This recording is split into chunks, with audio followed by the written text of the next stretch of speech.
Hola amigos y amigas de mi amigo Freud. Bueno, comenzamos un vídeo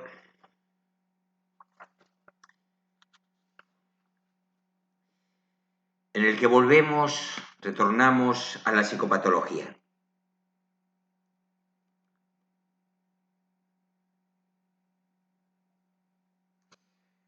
Recordemos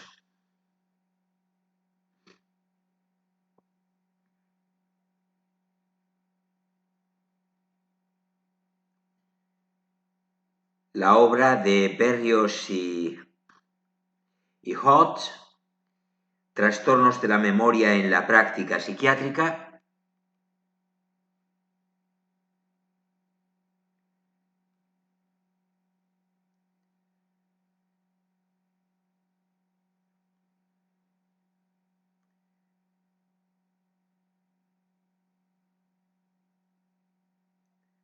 También recomendamos las carpetas PIR de CEDE del área de psicopatología.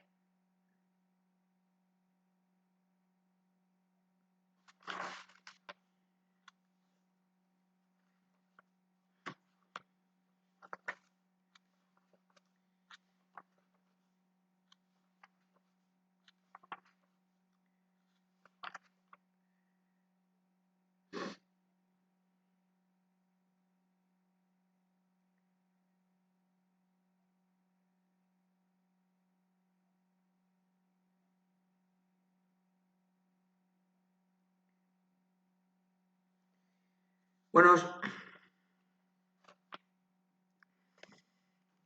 habíamos concluido el vídeo anterior con los tipos de clasificación, basándonos en lemos, según la estrategia taxonómica, según el proceso cognitivo implicado y según el producto final.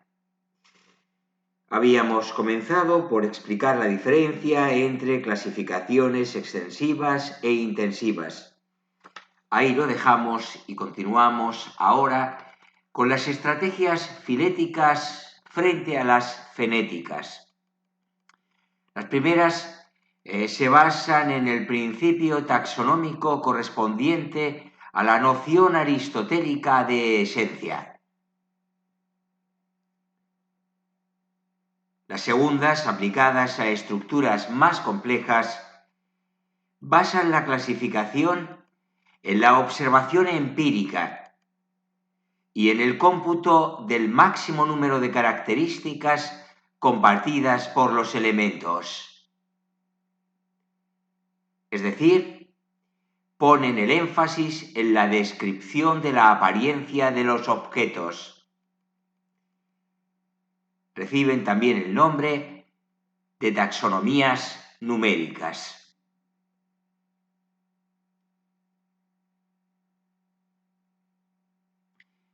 Pasamos a clasificaciones monotéticas y politéticas. Las primeras basan la organización en una sola variable o en un escaso número de ellas. Las segundas basan la organización en la existencia de un determinado número de características compartidas por una proporción significativa de los elementos de una clase.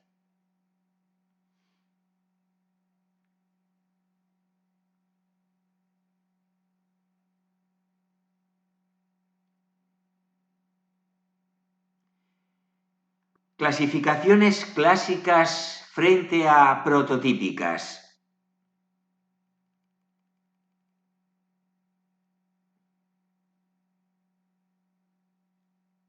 Esta clasificación se corresponde con la anterior. Veamos. En las clásicas, las categorías se componen de entidades discretas y homogéneas en sus características descriptivas.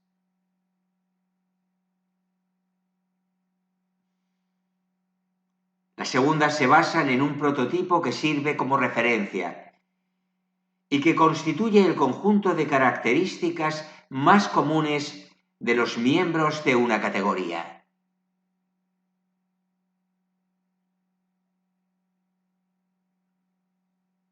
Se asume que el prototipo presenta las propiedades que caracterizan al menos a algunos miembros de la categoría, aunque ninguna de las propiedades se considera necesaria o suficiente para pertenecer a la misma.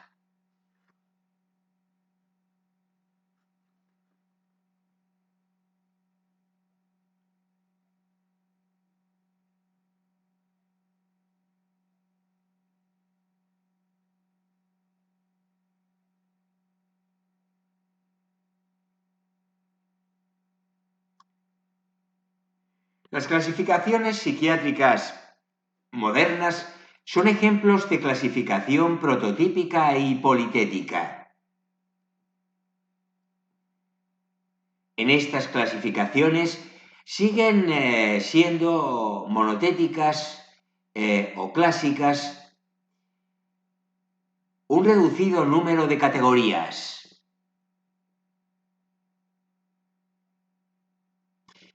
Según Blanchfield,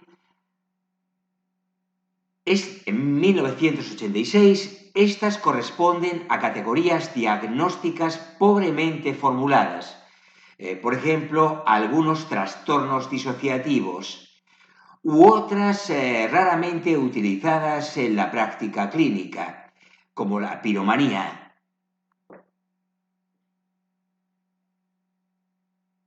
Las categorías politéticas, según Whittaker y Frances, 1985, limitan la estereotipia,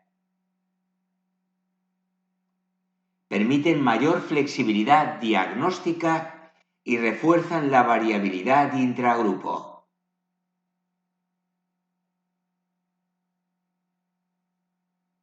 Además, no se exigen signos distintivos o patonomónicos,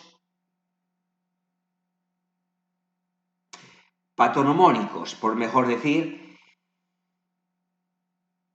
pudiendo los sujetos diagnosticados de forma idéntica variar en su aproximación al prototipo.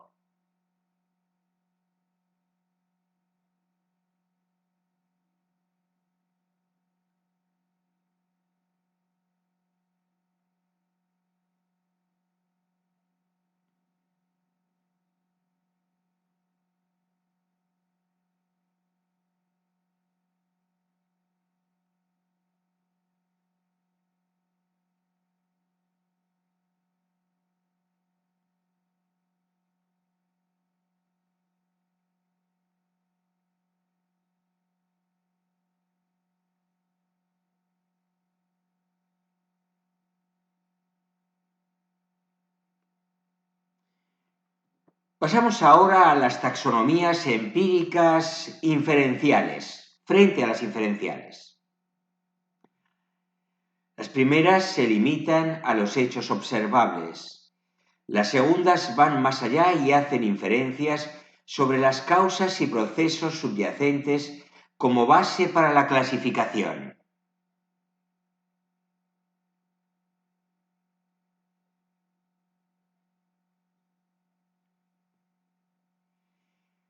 Según Millen, los datos utilizables en una clasificación psicopatológica podrían ser de tres tipos. Atributos sustantivos, acordes con un modelo teórico concreto.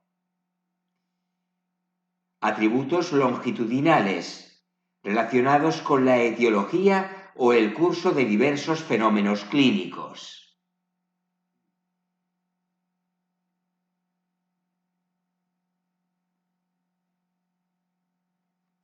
Atributos concurrentes, las características presentes en un momento dado.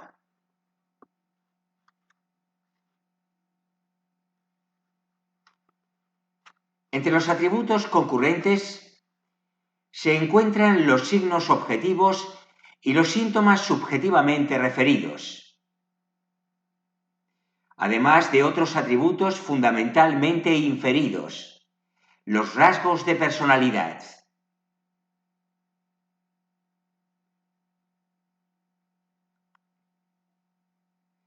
Es en los atributos concurrentes en los que se basan los sistemas de clasificación actuales.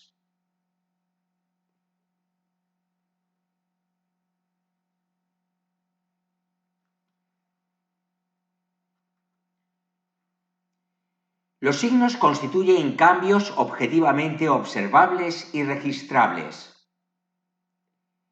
Los síntomas son informaciones subjetivas y constituyen fenómenos no siempre observables correspondientes a experiencias privadas recordadas, razón por la cual se califican como informaciones menos fiables y más complejas metodológicamente.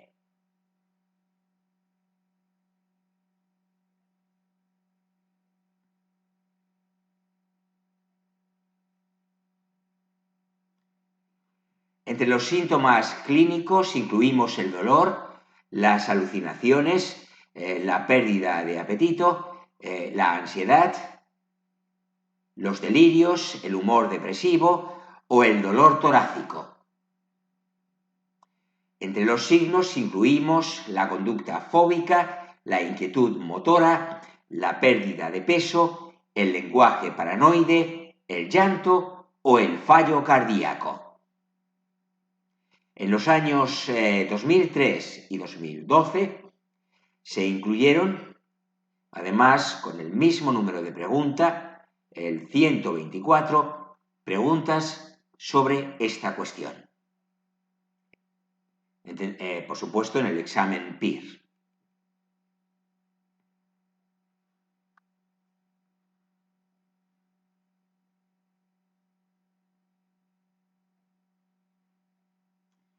Los rasgos de la personalidad consisten en hábitos psicológicos inferidos y disposiciones estables en amplios contextos.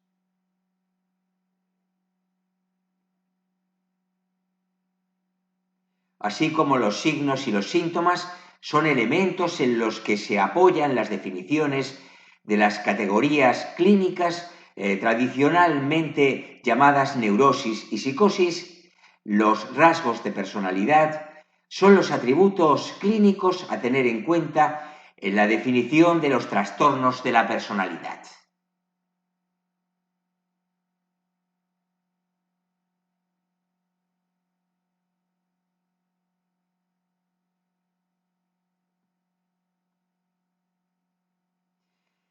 Y comencemos con los modelos de clasificación en psicopatología.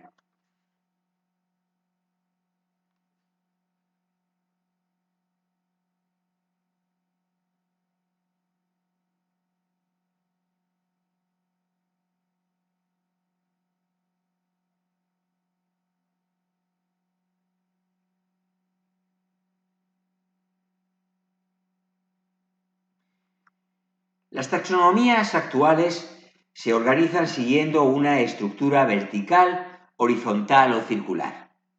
Expliquemos qué queremos decir con esto.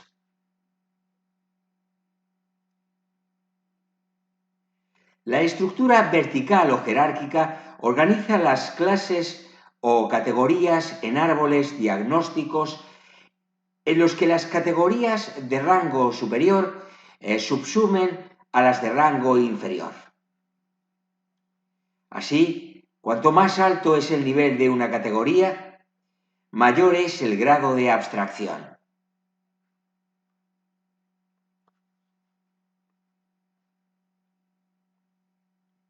La CIE 10 es un ejemplo de organización vertical o jerárquica, así como la clasificación de los trastornos afectivos del DSM-3R.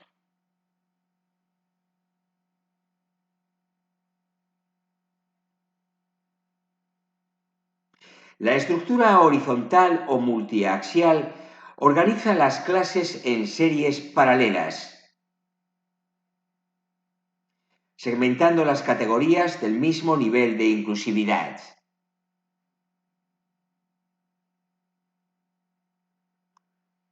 Este tipo de estructura permite múltiples tipos de datos para la organización de las categorías.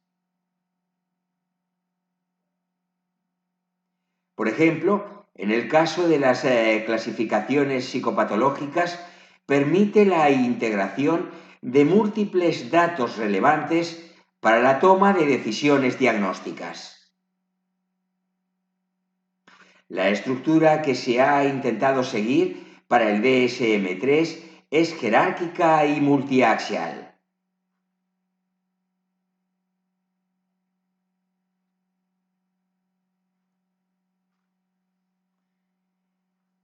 Este tipo de clasificación ha prosperado especialmente en psicopatología.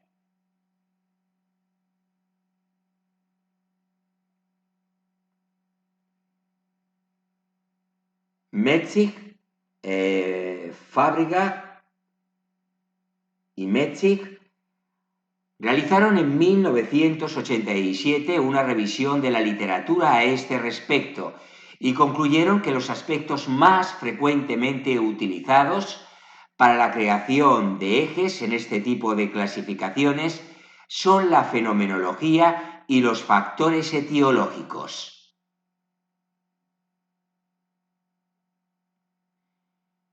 En el examen PIR de 2003 esto dio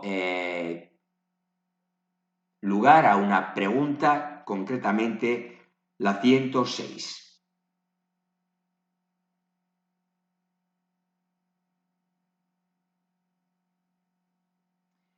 En la estructura circular o circunpleja, las categorías similares se ubican en lugares cercanos, en los segmentos de un círculo.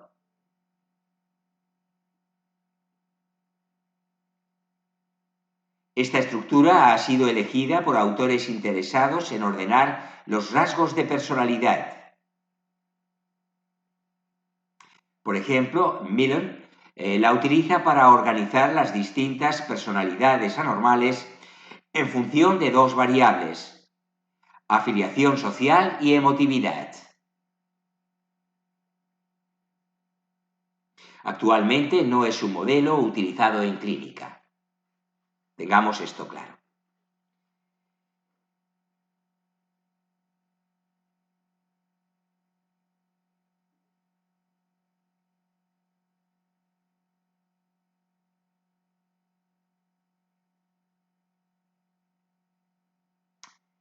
Otra diferenciación que podemos establecer entre clasificaciones es la referente a las clasificaciones categoriales, dimensionales e híbridas. Las categoriales o cualitativas organizan categorías, clases, tipos o clusters de elementos en base a la existencia de características comunes.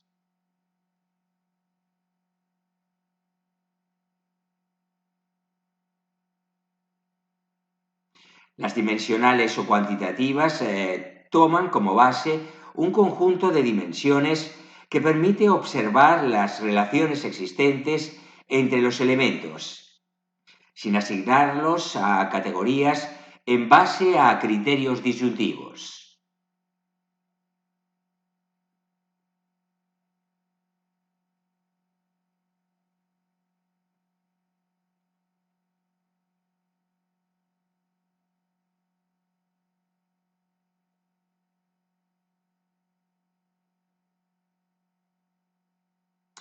Un modo de combinar ambos tipos de clasificación lo constituyen los modelos híbridos, en los que las valoraciones se realizan primero en base a criterios cualitativos, atendiendo a los atributos más característicos del elemento a clasificar,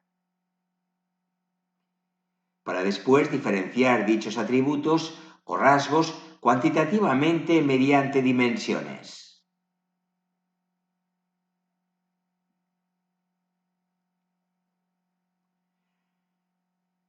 H.A. Skinner denominó a este enfoque clase cuantitativo y ha sido utilizado, por ejemplo, por Millen para la elaboración de la clasificación categorial dimensional de los trastornos de la personalidad, como acabamos de mencionar hace unos instantes.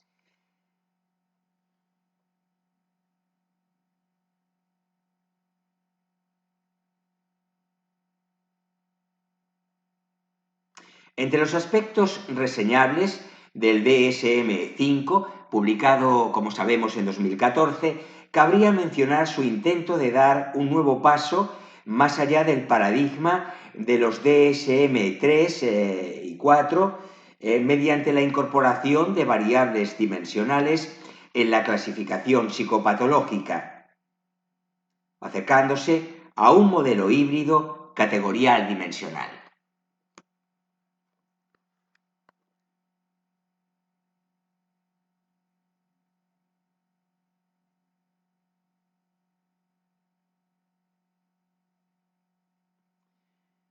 Entramos en los criterios de anormalidad en psicopatología.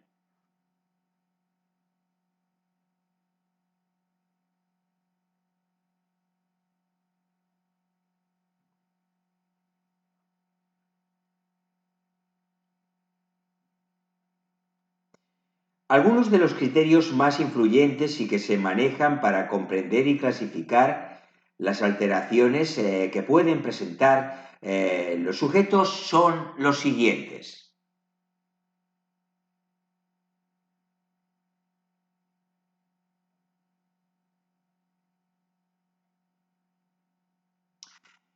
En primer lugar, el criterio estadístico.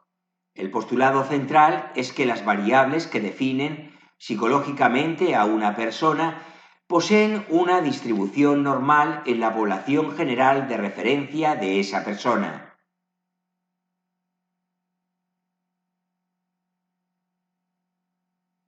Por lo tanto, lo psicopatológico será aquello que se desvíe de la normalidad. Además de este postulado de frecuencia, adoptan un segundo supuesto central para la definición de las psicopatologías, el de la continuidad.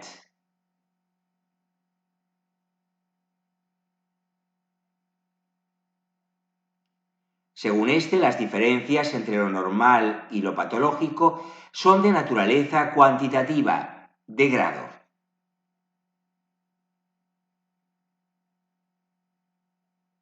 Las conductas o actividades anormales se caracterizan no solo por ser infrecuentes, sino además por poseer los mismos elementos de la normalidad, bien por exceso, bien por defecto. Sobre esto se preguntó en el examen PIR de 2002, concretamente en la pregunta 129.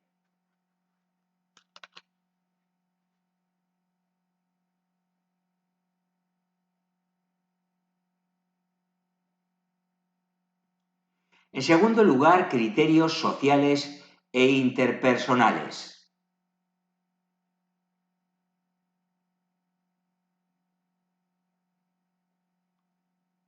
Que nos remiten a la adaptación, a los modos de comportamiento esperables, habituales y sancionados como correctos por el grupo social al que pertenece la persona.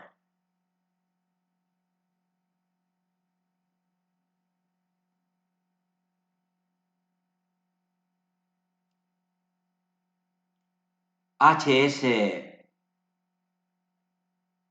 Sullivan lo denominó consensual para señalar que la definición de las psicopatologías es una cuestión de normativa social, es decir, del consenso social que se alcance al respecto en un lugar y momento determinados, lo cual tendría que hacernos pensar un poquito, ¿verdad?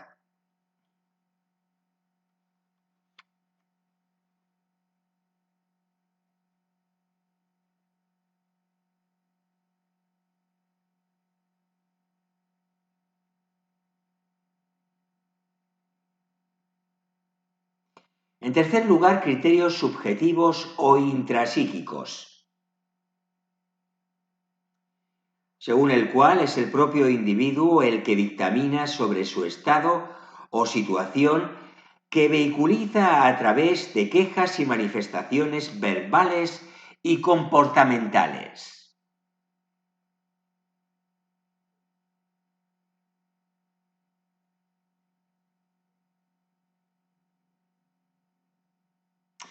Una variante de este criterio es el algedónico,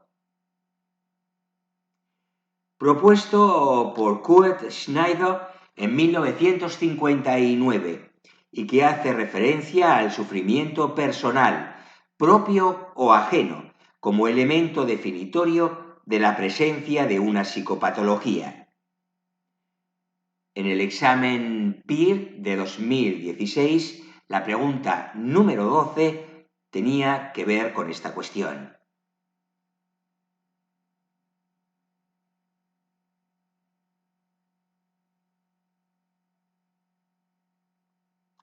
En cuarto lugar, criterios biológicos.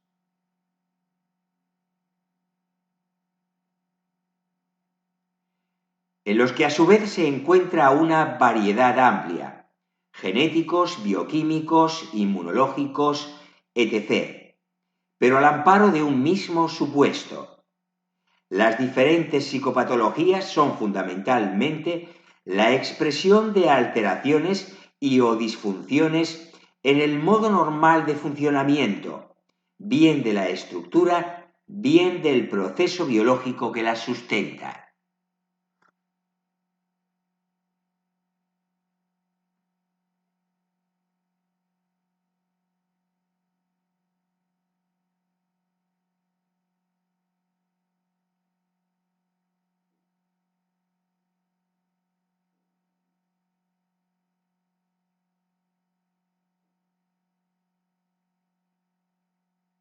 Todos y cada uno de ellos es o son necesarios.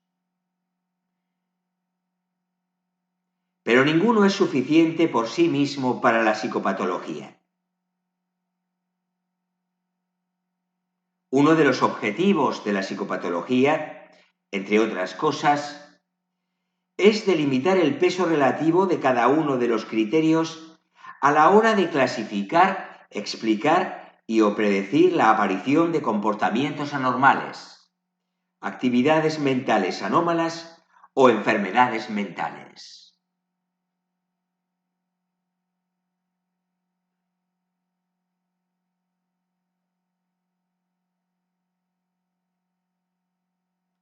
Así, en primer lugar, no hay ningún criterio que por sí mismo o aisladamente sea suficiente para definir un comportamiento, un sentimiento o una actividad mental como desviada, anormal y o psicopatológica.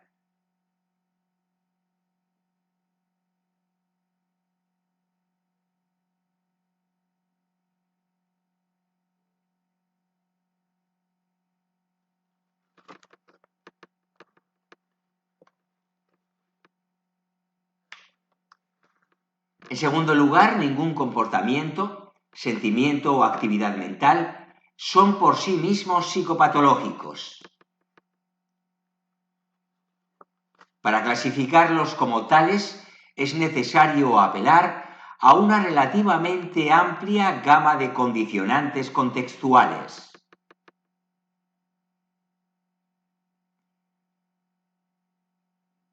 Así como examinar su posible utilidad adaptativa y estratégica, incluyendo las ganancias secundarias que la persona que los exhibe, sus allegados o la sociedad obtiene con ellos.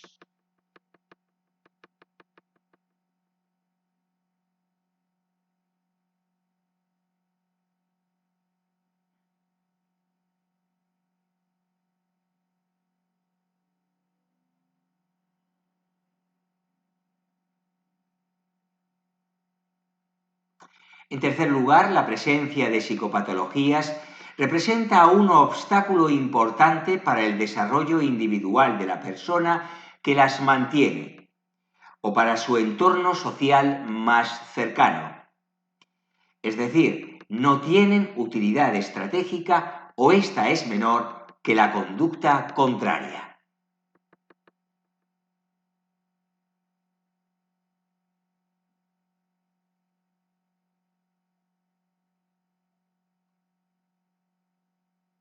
En cuarto lugar, las dificultades que tienen las personas con psicopatologías les impiden lograr sus niveles óptimos de desarrollo social, afectivo, intelectual y o físico.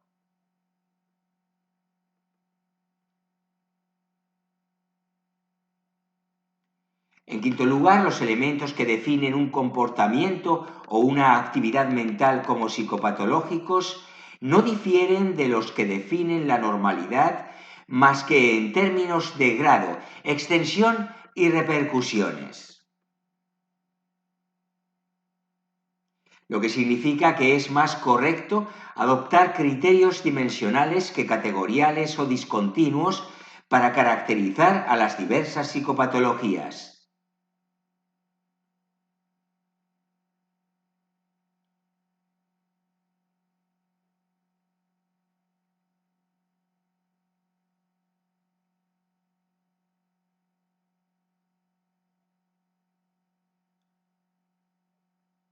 Aquí confluyen Cato, Eysenck y Mahoney. En sexto lugar, la presencia de psicopatologías no conlleva necesariamente ausencia de salud mental. Lapsus lingue, ausencias y lagunas mentales, alucinaciones hipnagógicas, entre otros ejemplos de lo afirmado.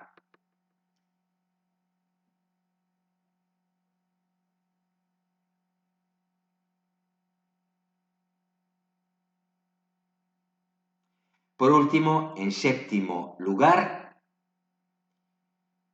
la salud mental no es un concepto monolítico definible simplemente en función o sobre la base de un solo criterio.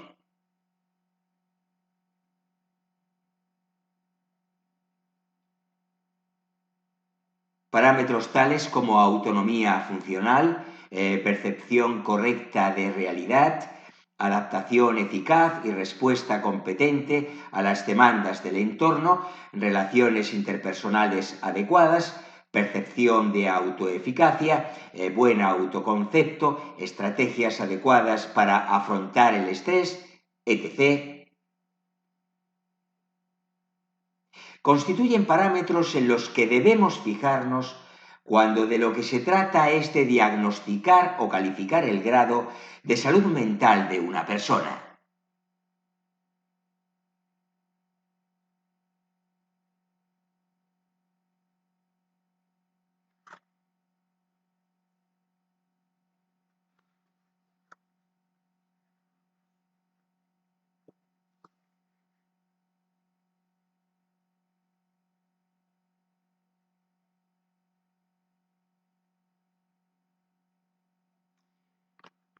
Pasamos a los principales modelos en psicopatología.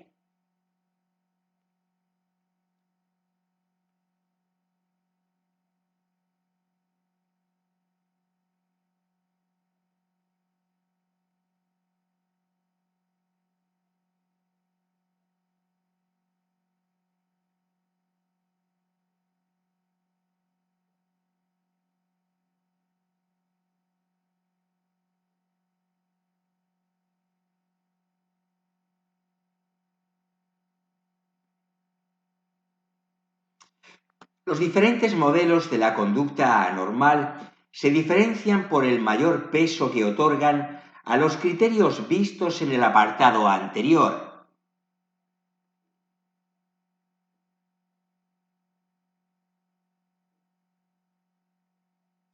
Los principales modelos en la psicopatología científica actual son tres: el biológico, el conductual y el cognitivo. Comencemos, pues, por el modelo biológico.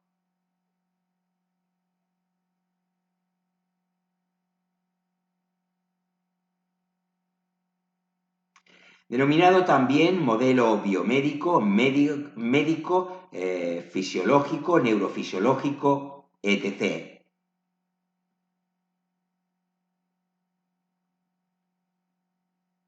Todos estos acercamientos parten de un principio fundamental.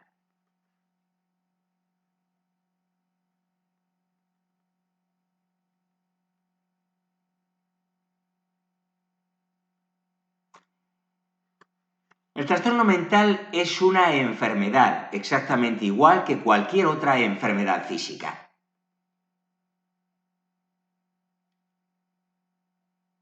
Al considerarse una enfermedad, se va a clasificar y diagnosticar sobre la base de criterios categoriales.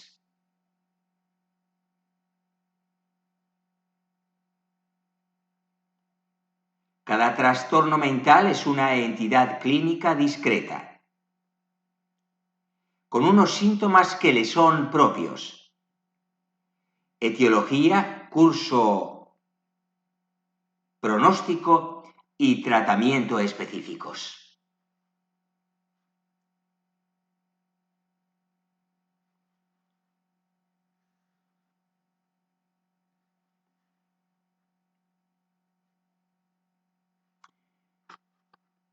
Desde este punto de vista, cada categoría se diferencia cualitativamente del resto de trastornos mentales y de la experiencia no patológica. Reflejo de esta orientación médica son los sistemas clasificatorios DSM-4-TR y CIE-10.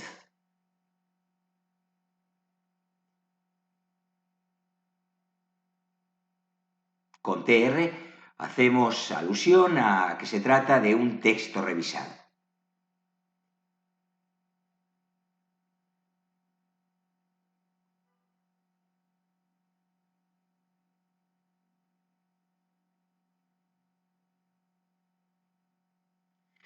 Pasamos al modelo conductual.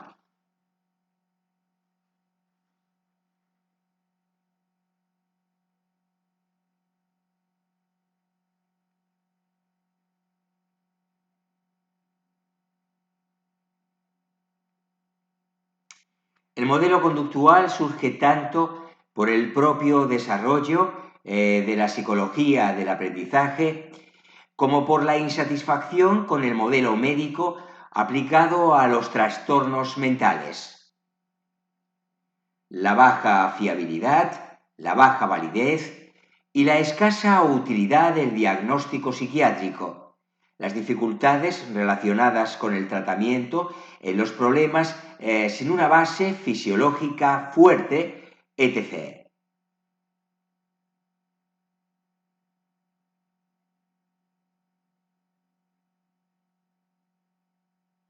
Entiende los problemas psicopatológicos como conductas desadaptativas.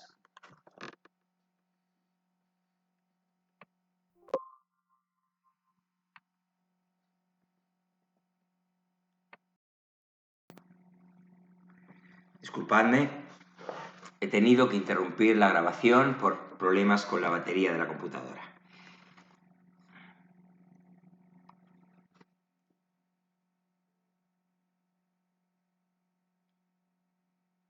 Decíamos, pues, en relación al modelo conductual,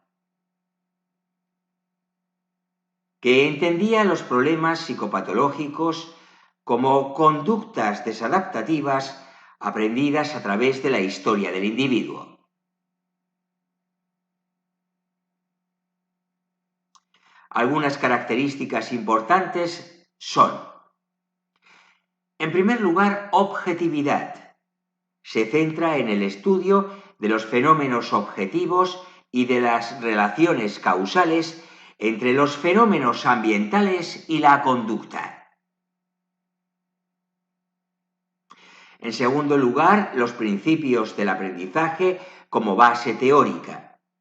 La psicopatología consiste básicamente en hábitos desadaptativos condicionados a ciertos estímulos. Estos hábitos son los síntomas clínicos y la propia conducta anormal a la vez.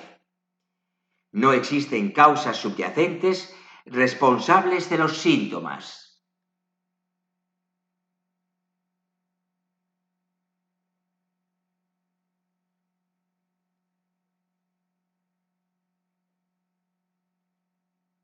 En tercer lugar, rechazo del concepto de enfermedad.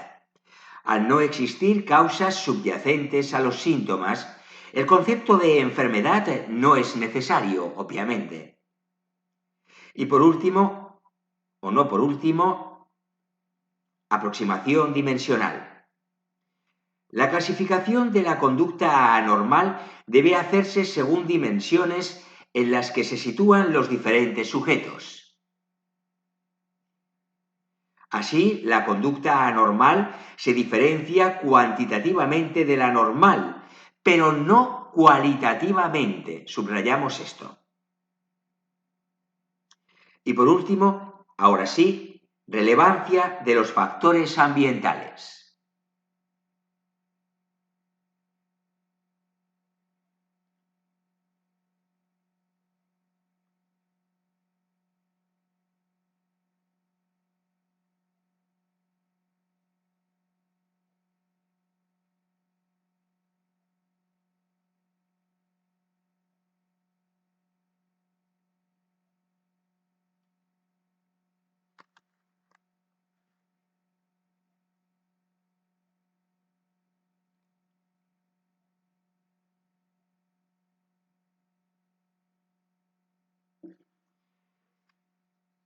Lo dejaremos introduciendo el modelo cognitivo.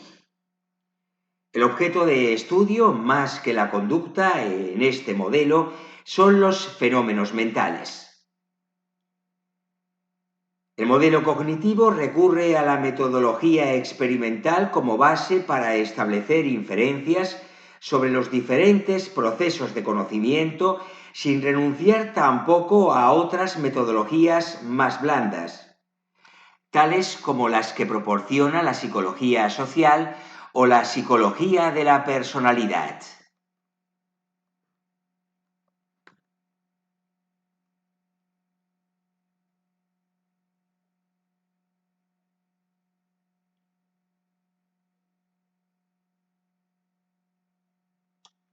Implica la consideración del hombre como ser, del ser humano, claro está, como ser autoconsciente, activo y responsable, que no se halla forzosamente ligado a los condicionantes ambientales. Un sujeto que busca activamente conocimiento, que elabora planes, tiene objetivos, recuerdos y que no puede liberarse de ciertos sesgos y prejuicios a la hora de realizar su propia elaboración de la realidad. Los principales postulados del modelo cognitivo son, los vamos tan solo a enunciar. Se prefiere en términos más amplios como experiencias inusuales o anómalas o disconformidad en lugar de hablar de conductas anormales o de enfermedades mentales.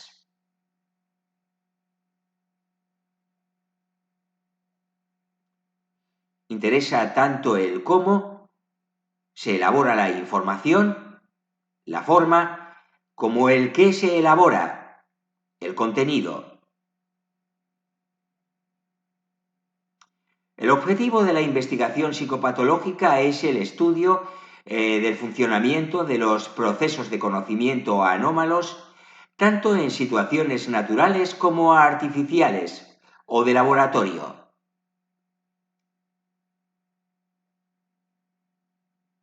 La salud mental puede definirse sobre la base de 3 parámetros que deben estar constantemente en interrelación y cooperación.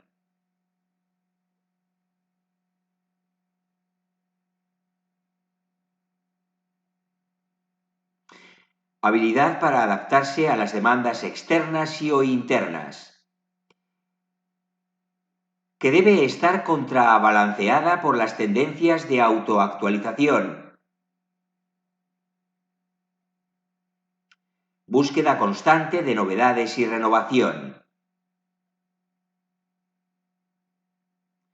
Y sentimientos de autonomía funcional y de autodeterminación.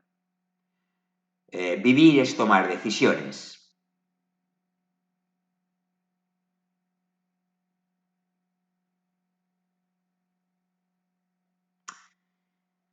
Aquí me parece que vamos a dejar con los principales modelos en psicopatología, el biológico, el conductual y el cognitivo, el vídeo de hoy.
Recordemos también como contenido sumamente importante los criterios de anormalidad en psicopatología, criterio estadístico, criterios sociales e interpersonales,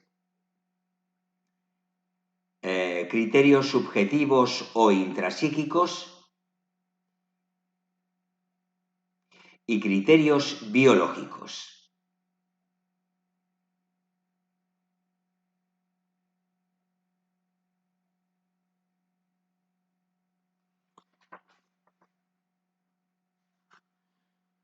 Pues bien, aquí dejamos el vídeo, os agradecemos vuestra amable atención. Ya sabemos que estáis fielmente ahí, al otro lado de la pantalla. Os animo una vez más a suscribiros a mi amigo Freud, si todavía no lo habéis hecho. Ya sabéis de la importancia de alcanzar una masa crítica de suscriptores para viabilizar determinadas actividades que están proyectadas y que solamente serán factibles cuando se alcance esa masa crítica de suscriptores, como apunto, y que se cifra en varios centenares.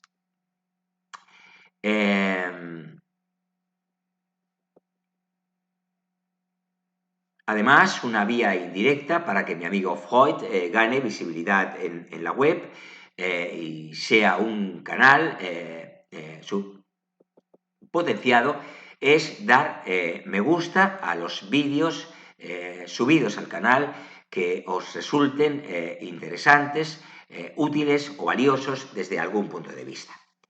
Dicho esto, me despido de vosotros hasta el próximo vídeo. Os emplazo a reencontrarnos en ese momento. No tardará mucho en llegar este próximo vídeo. Y antes de poner punto final a la grabación, os recuerdo como siempre que mi amigo Freud, nuestro amigo Freud, está siempre encantado de contar con vuestra atención, con vuestra compañía, apoyo, aliento y compromiso para con este proyecto tan ilusionante que lleva su nombre. Ilusionante para el que os habla, pero ilusionante también, según me consta, para la mayor parte, si no todos, los suscriptores del canal, que ya son unos cuantos. Y también de otras personas que todavía no son suscriptores, por la razón que sea, pero que me hacen llegar su sintonía con mi amigo Freud a través de distintos cauces como comentarios a los distintos vídeos o a través de mis redes sociales, Facebook, Instagram o Twitter, ya sabéis. Ahora sí, me despido de todos vosotros con un saludo muy afectuoso. Hasta muy pronto, amigos y amigas. Y gracias por estar siempre ahí.